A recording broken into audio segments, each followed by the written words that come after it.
Welcome to the Build a Purposeful, Profitable Business Doing What You Absolutely Love podcast, hosted weekly by Ange Dove, your business fairy godmother, professional copywriter, published author and business owner of 20 years. In every episode, Ange will deliver useful bite-sized insights to help you find your voice, position your value, demystify the marketing tech, and run your business on your terms. Tonight, what I'm going to be talking about is content. And I'm going to be talking about what is content, why do you need it to grow your business, what kind of content you should be putting out there for your type of business and your personality, and how you can do it without the overwhelm, how you can put more content out with less work just by being smart about how you're going to put it out there. All right, so that's what we're talking about today. So as I'm talking about this, the reason why I'm doing it is because I want to help people who are now in the same position I used to be in. So I'm really just teaching what I know, and I'm teaching what I've done, and I'm teaching what I've done for others. So I'm hoping that will give you some help as you start your business. So my name is Ange Dove. I'm the business transformation fairy godmother, and I help stay-at-home mums, career professionals, and empty nesters to set up their own purposeful, profitable business, doing what they love simply by sharing what they know. And I'm able to do that because that's what I did over 20 years ago when I made the decision to leave the 9-to-5 and set up my own business offering copywriting services. So I've been doing that for 20 years. Absolutely love it. I would never go back to a 9-to-5 job. I just love the freedom that it gives me. I love the fact that I can make my own decisions. I can decide when I need to take time off. I can decide, when my kids were younger, I could decide to go to their sports day and stuff like that, right? So, and then when you run your own business, you don't have that ceiling of that salary ceiling. All right. You are responsible for earning what you earn, and you can grow your business. And the limit really is just your own mindset, really, when it all comes down to it. So I hope that you'll enjoy what I'm talking about here. And I'm going to go straight in now to talking about content. Now, when I say what is content, right? What is content? Now, to some of you, that may seem like a really strange question because you're thinking, well, it's obvious what content is. And that's because you're dealing with it every day. And it's something that you know that you've got to put out there if you're running a business, or you've got to get seen. So you've got to, in order to get seen, you need to be putting yourself out there. And the way to do that is to create content, right? But not everybody knows what content is. And I'll tell you how I'm very aware of that is from my sister. One time I was putting a lot of stuff on social media about content, and I went to the UK, and my sister said to me, just what is content anyway? What are you talking about when you're talking about that, right? She didn't really know what I do. She is not a business owner. She works in something that's very far from what I do. So it's not in the same realm. So sometimes we got to be very careful when we talk about what it is that we do. So just be careful when you talk about what you do or what you want to do with your prospective clients, that you're not talking above them, or you're not using vocabulary that you think they might understand and they actually don't. All right. So what is content? Content is basically everything that you will put out as information, sort of informational products, just information that helps to tell people, or it helps to help people basically in the way that you want to help them. And it can also be, as well as educational content, it can be promotional content. Obviously, when you're putting yourself out there, most of the time you want to give first, and that's the educational content. You want to help people.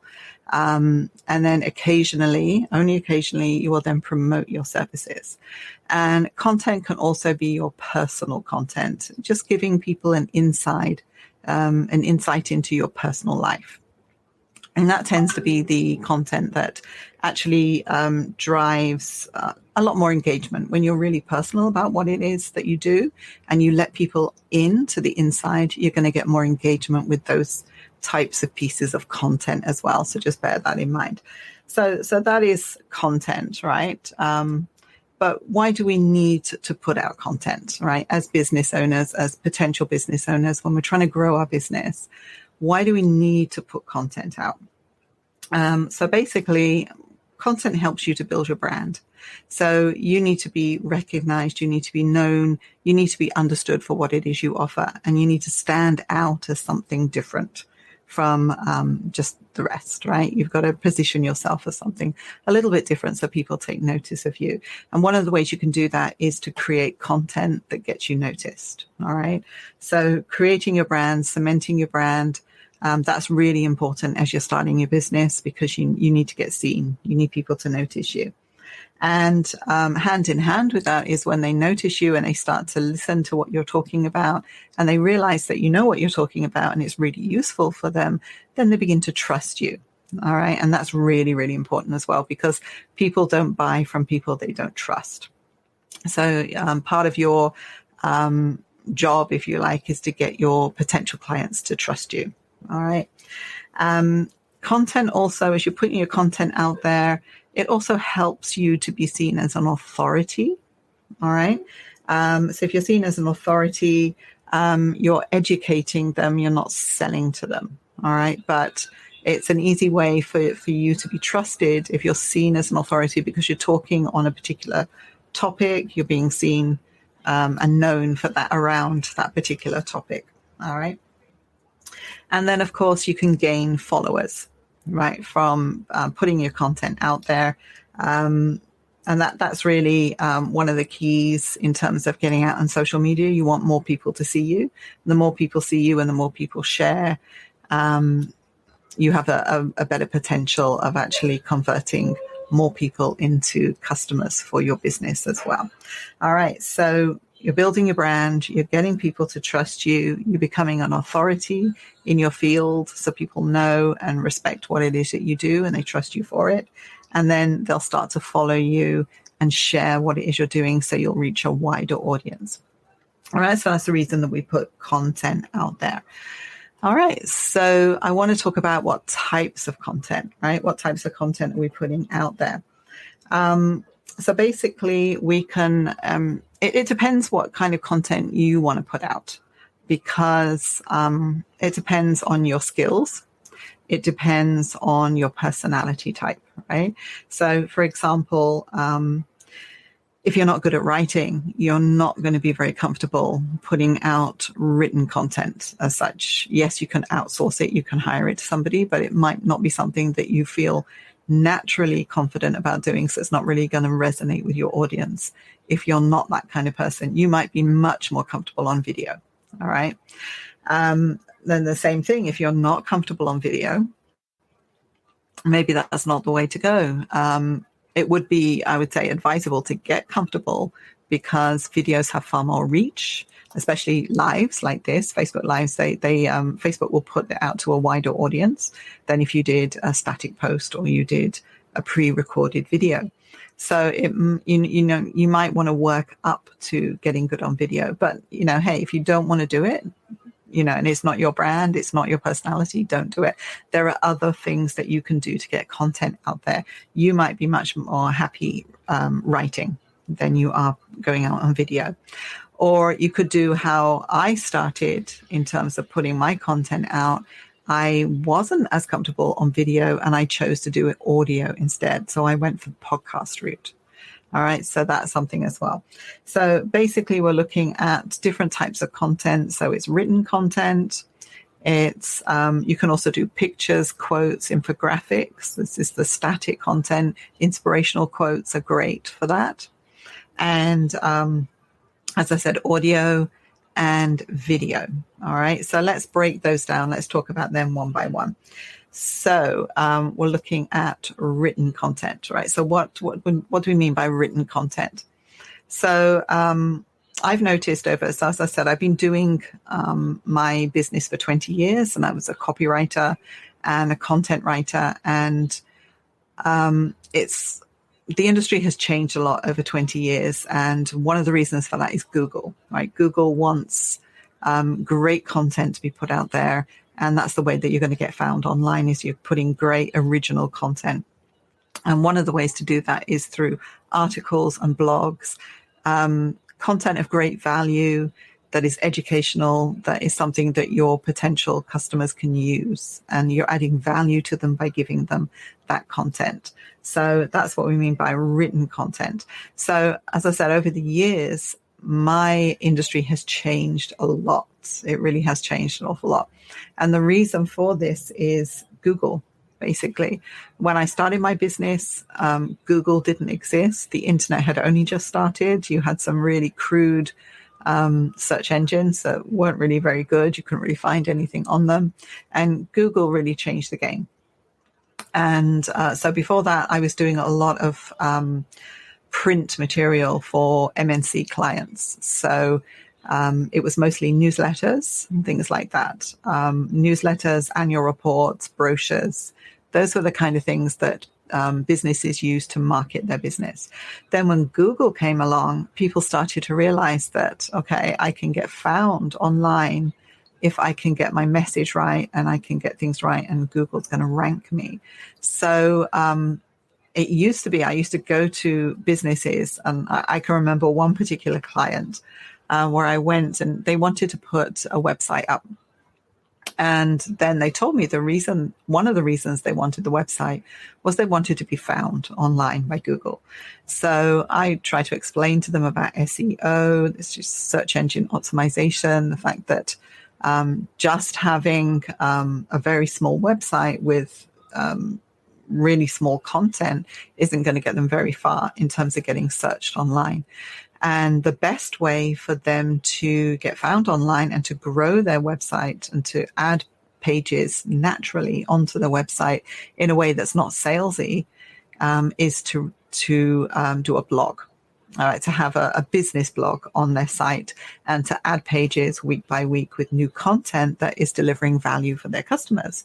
So this is what I advised them, and I was shot down, right? Absolutely shot down. There's no way we're having a blog on our site. This is for travelers and for foodies. And that was how I was met. So this was a good number of years ago. But this customer just really didn't understand about really the importance of having a blog on your website at that point, and being able to create content that would add value to your customers. Things have changed a lot since then. They've really, really changed a lot. And it's now got to the point where businesses are realizing that they need content, they need articles, they need blogs on their websites in order to build their website and be found on Google. And as a result of that, my business has really changed, because I would say the majority of the work we do now for customers are blogs. We're writing blogs for customers. All right. So that's really how it's changed. And if you're in a bit of doubt as to how a blog can help you to get found online, let me just tell you a story of one thing that happened to me and my business a few years ago. So a few years ago, we had a customer, and it was an existing customer that we did copywriting for. And they phoned us up one day and we said, like, we know this isn't really what you do, but can you help us with this? We need a conference that we have held transcribing, which meant that we needed to listen to the tapes of people talking at this conference and type out the dialogue, right? Type out the words into the written form. Now, this was before the types of transcription automation, the transcription tools that are around nowadays that make that really easy. So they hired us to do that transcribing for them. Now, it wasn't a service that we did. As the customer mentioned, I know you don't do it, but can you do it for us?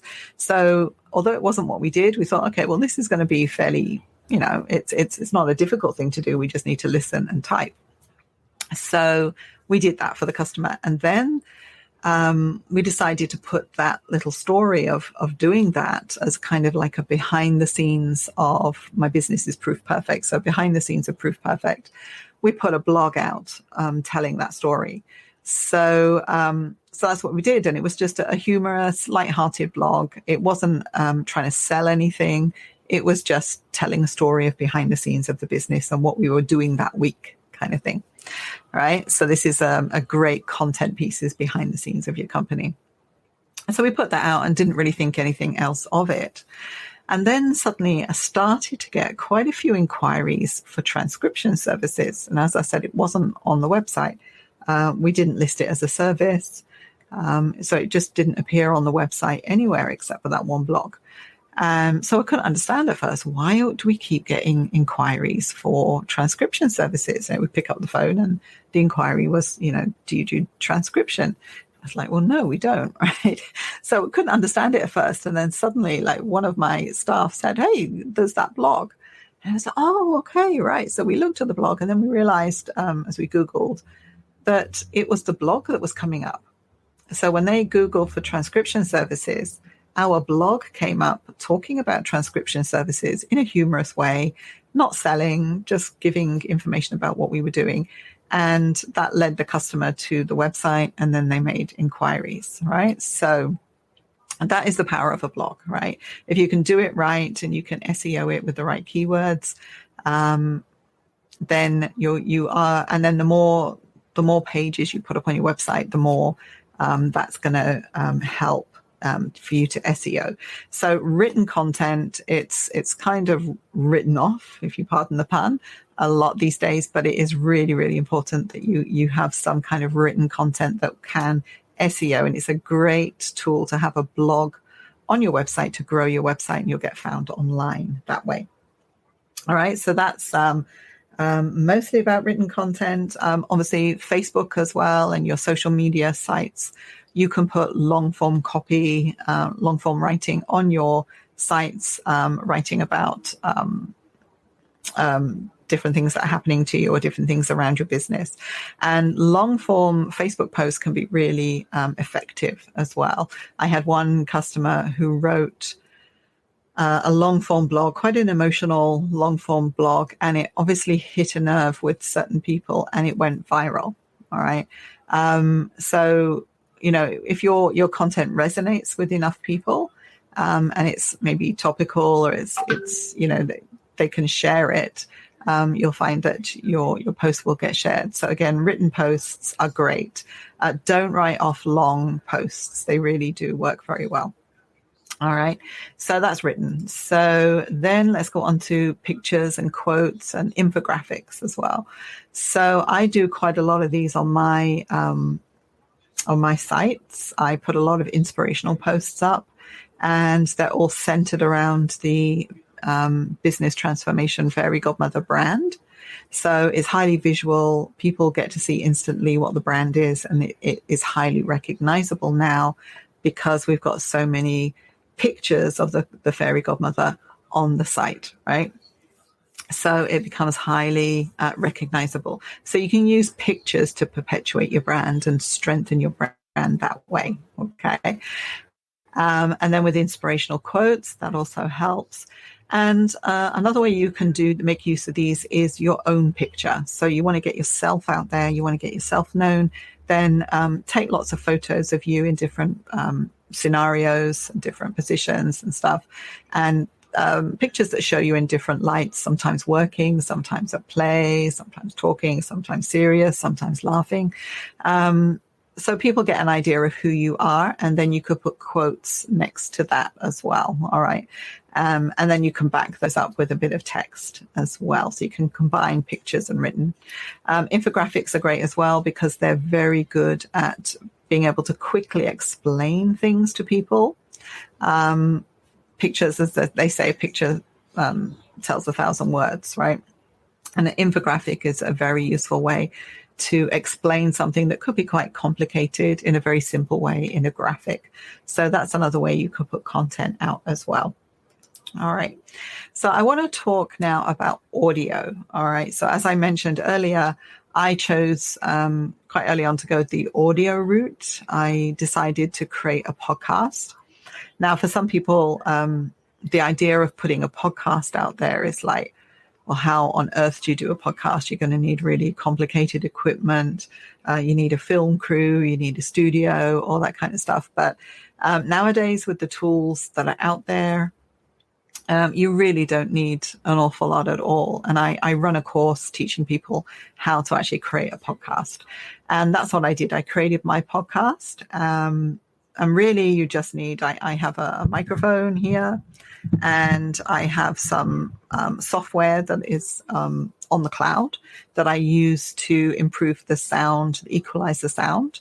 I hired a voiceover person to do an introduction to me at the beginning, and I created the intro and outro of each episode and did that on a video software and just took the audio parts from that to create that. So it's something that you can do yourself. You can create this whole show yourself, and then you do the branding of the what we call the tile on the podcast, which is the visual element that when people go on to Spotify or Apple Podcasts or Stitcher, anywhere where they normally get their podcasts, that's the visual picture that they'll see. That's the brand of your podcast. So there's a way to do that really easy, and a design on a software called Canva.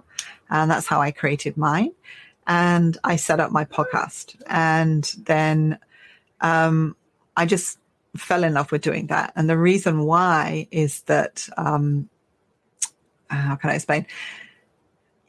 When you do your podcast, it's not really you're just speaking to your own audience, but as you start to interview other people, you're speaking to their audience as well, because they will share your podcast that they've been on with their audience, right? So it's a very good way to double your audience just in one show, right? Or more. Okay, so I've been regularly interviewing other business owners and people that I think will be a good fit for my audience, for them to understand what it's like to set up a business, what it's like to run a business on day to day, people that can give tips on whether it's strategy, whether it's content, it's marketing, or systemization, or all the different elements that make up the complexities of running a business. So I bring people in that can help to humanize that, I think, and make people see that, yes, it is something that they can do. All right, it's something that you can do. All right. So that's what I do with my podcast. So I have a great time on my podcast, and I meet some absolutely fantastic people. And really from people that I had one lady on at the beginning of COVID, and she contacted me and she was saying, like, how are you doing in COVID? And I was like, I'm okay. And she said, oh, well, I've had to close 2 of my stores. I was like, oh, no, I mean, that must be terrible for you. It must be really awful. I'm really sorry to hear that. And she said, no, it's the best thing that's ever happened to me. It's the best thing that's ever happened to my business, because it forced me to go online. And I've done better in 2 months online than I have done in, 2 months running retail. So I said to her, okay, I have got to get you onto my podcast. You have got to tell your story on this podcast. So being able to tell little stories like that is really exciting when you're doing a podcast. I get to speak to people. I had this one entrepreneur in New York, and actually we've interviewed each other a couple of times now, and really great talking to him each time. And he was actually able to give me some advice on my lighting, because when he very first interviewed me for his podcast, we got on video talking together, because obviously he's in New York, I'm in Singapore. And so we did it. I think we did that on Zoom, and my lighting was terrible at the time, and I looked really yellow, and I looked very overexposed and fuzzy. And so at the end of the interview, he said to me, what lighting are you using? And I just said, oh, well, I can't light this room. It doesn't matter what I was using a ring light, which I've been told to use. And it really just wasn't helping. And he just said to me, look, just go to IKEA and get a daylight bulb and put that into just a normal lamp, and it will light the whole room, and you will look much brighter. So that's what I did. So being able to connect with people that way and get them to help you run your business so everybody knows something that can help somebody else. So as you're networking with these people, they can help you to better your business as you're going on as well. So that's something that's really exciting as well. So that's what I enjoy about doing the podcast and meeting people that I otherwise wouldn't have met from around the world, really, on the other side of the world. So that's something that is great. And it helps your audience as well, because you're bringing people to them that they would never be exposed to as well. All right. So audio is a really great way to do content. And as I say, podcasts are not as difficult as they seem. To actually get a good sounding professional podcast out doesn't really take an awful lot of tech. All right. So as I say, I run a course on that as well to help people do that. Okay. So moving on to the last piece of content that I want to talk to you about, and that is video. So as I already hinted earlier, video is the way that you get in front of people, and Facebook will naturally spread video more than you do a normal post. And if you get on live, that's going to get more traction as well. And even if people don't show up live when you're talking, as your video is shown later, it will still be exposed to more people, and you'll get comments and shares that way as well. So what kind of things can you do on video? So as I said, if you're not really that comfortable on video, podcast might be a better way to lean into it, just to get used to the presenting, to get used to being on camera as you're talking to your guests, but knowing that the video isn't going to be part of the podcast, right? And then as you get more comfortable, you can then move into video. And then maybe you could start then with pre-recorded video and work your way up to doing lives later as you get more comfortable. All right, so that's a little tip for you there. So what kind of videos can you put out? You can put out how-to videos telling people how to do something. So I'm doing this here today where I'm telling you how to put out content, right? So how-to videos, you can do videos, instructional videos where you can say the 5 best ways to do numbers of things. So you structure your presentation into numbers, and that is quite a logical flow in order for you to be able to present things without forgetting what it is you want to say, right? You can do interviews with people. So you could turn your podcast interviews into a video. All right. You can actually record your podcast interviews as you're doing them. And that could be an interview show that you do on video as well. All right. So that's another one. You can do demonstrations. If you have a product and you need to show people how to use that product, you can do demonstrations on that. You can, if it's like in the beauty line, it's kind of before and after. Case studies is another one as well, where you can show people on video what you did for a particular client. If you have that client's permission and they're willing, then you can do a case study of how you help that client. And a case study will usually take the form of who the client is, what their problem was before they met you, what you did for them, what was the process of you going through and helping them, and then what was the result you were able to deliver. And as a result of that result, how are they so much better today as a result of you helping them? All right. So that's another way that you can do a video. So case studies. You can do challenges. I'm sure you've seen challenges on Facebook where it's how to lose X amount of weight in 5 days, or one that was going around recently was push-ups. Can you do push-ups for 21 days and things like that? So you can do challenges that will help to engage people and get them actually motivated in doing things as well. So just thinking of different ways of doing these videos in ways of engaging people. Okay. So I hope I've given you a few ideas on the different types of posts and the different things you can do and how that fits in with your business and in with your personality, as to whether you're more comfortable in the written form, or you're more comfortable with pictures, or you're more comfortable in audio, or you'd rather just be in front of the video and, a camera and just being on video. All right.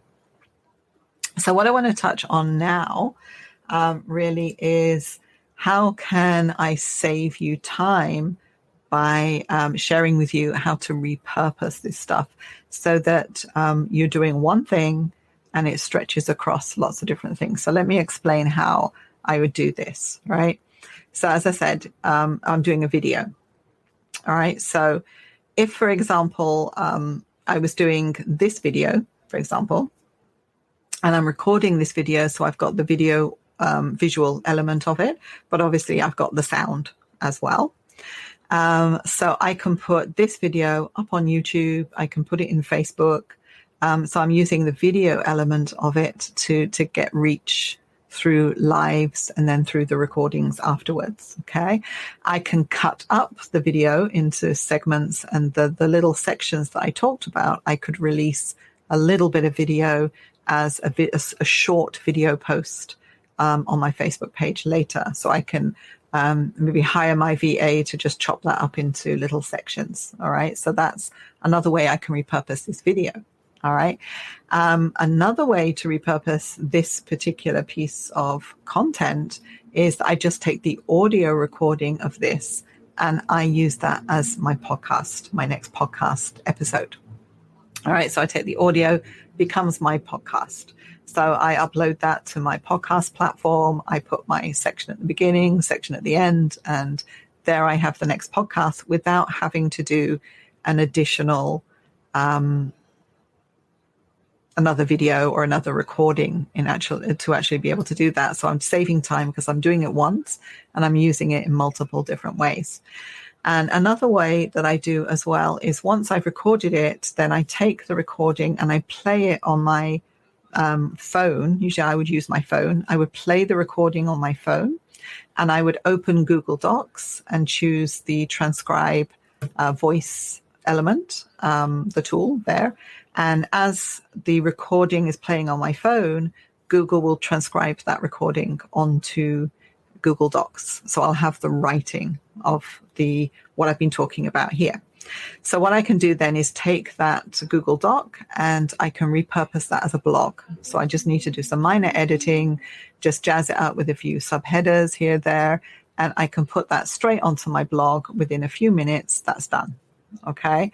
And then I can send that transcript also to my VA and I can ask her to take out important little bits of quotes, little snippets of information that is quite useful. And I can get her then to do the picture posts with quotes for my social media as well. So you see how just coming on live for half an hour or so can actually create lots of different pieces of content with me only actually doing that content once. All right. So I just wanted to share that with you today so that you can get a sense and you get an idea of, you don't have to be overwhelmed with creating content. First of all, do what you're comfortable doing. Don't force yourself to do what you're not. But think of ways that you can take one piece of content and you can use it again and again and again in different formats. All right. So that's what I wanted to talk with you today and share that with you. So I hope that will be of help. Just put some comments in after you watch the video, whether it's live or whether you're watching the recording later. Just put some comments in and let me know how that's helped you. Maybe what you're now intending to do as a result of hearing this.